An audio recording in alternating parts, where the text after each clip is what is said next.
정부의 무차별적인 2만원 통신비 지원 계획이 결국 강행될 것 같습니다.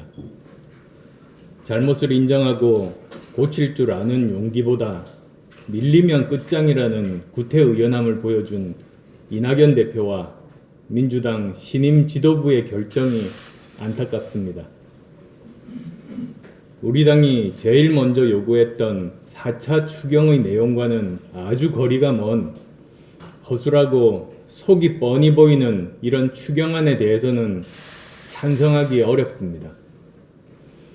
전면적으로 수정할 것을 정부 여당에 강력히 요구하며 올바른 추경의 수정 방향에 대해 몇 가지 제안을 드리고자 합니다.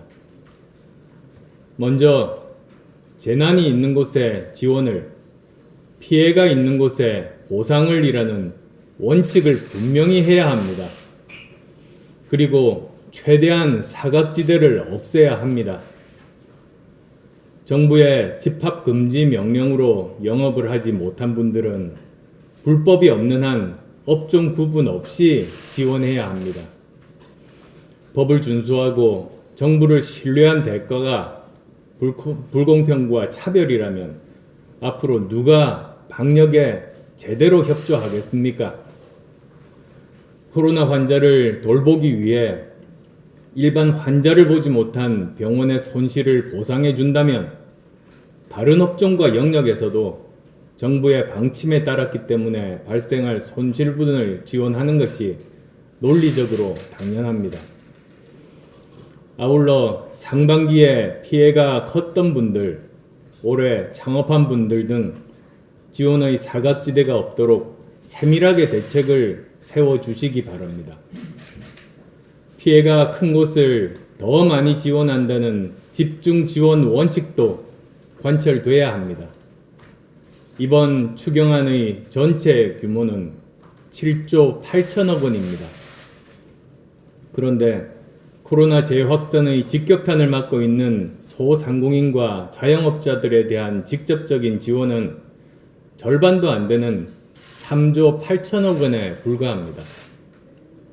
현 추경안은 배보다 배꼽이 더 큰 백화점식 나열 지원으로 선택과 집중의 원칙이 지켜지지 않았고 결국 효과도 적을 것입니다.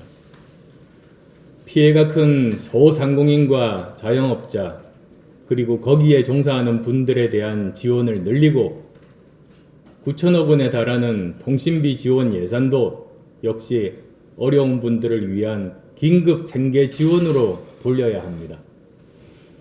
이번 추경 재원 7조 8천억 원 중 대부분인 7조 5천억 원은 적자 국채를 통해서 조달됩니다. 모두가 국민 부담입니다. 그래서 정부의 작은 위로이자 정성이라는 대통령의 말씀은 듣기 민망하고 황당했습니다. 이번 추경이 대통령의 사제를 털어서 만들었다는 이야기입니까? 대통령께서 정신 차리셔야 합니다. 그런 말씀을 하실 때가 아닙니다. 상황이 이렇다면 국민의 세금으로 월급 받는 공직자들도 위기 극복을 위해 솔선수범하는 자세가 필요합니다. 그래서 정부에 제안합니다. 올해 말까지 3개월 만이라도 공무원 월급의 10%를 지역화폐나 온누리 상품권 등으로 지급하는 것을 검토해 주시기 바랍니다. 물론 임금은 현금 지급이 원칙이지만 근로기준법 43조에서는 법령 또는 단체 협약에 특별한 규정이 있는 경우에는 임금의 일부를 통화 이외의 것으로 지급할 수 있도록 되어 있습니다. 올해 공무원 인건비 총액은 40조 원에 가깝습니다. 그 4분의 1인 3개월치의 10%라면 1조 원 가까이 되는 금액입니다.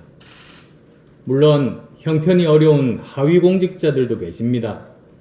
하지만 국민들은 직장이 폐쇄되어 기약할 수 없는 무급 휴가를 보내고 계시거나 가족 생계를 책임졌던 골목 상권의 일터가 하나둘씩 문을 닫고 있는 형편입니다. 상대적으로 안정적인 공직자의 보수는 전액이 국민의 세금과 국민이 갚아야 할 빚에서 나온다는 것을 감안한다면 이렇게 해서라도 세금 내주신 국민들께 보답하고 경제 활성화에 기여해 주시기를 부탁드립니다.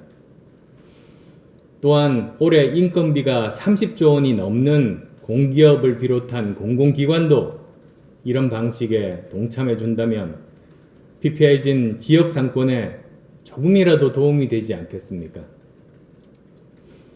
아울러 집합 금지 명령 업종 선정 기준의 전면 재검토가 필요합니다.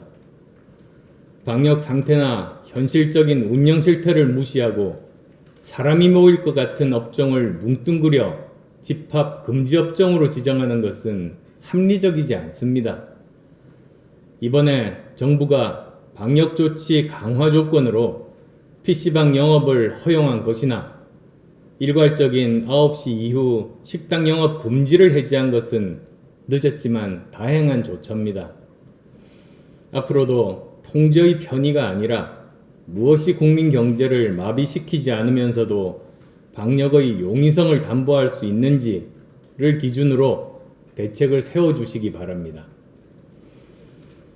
이렇게 경제 현실을 외면한 추경안이 나오고 위기 극복을 위한 창의적 해법이 실종된 것은 정부 여당이 현장을 모르기 때문입니다.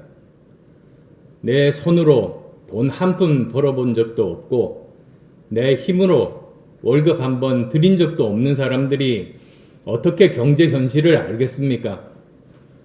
지난주 저는 여야정 협의체를 제안했지만 청와대와 정부는 이런 방구 대답이 없습니다.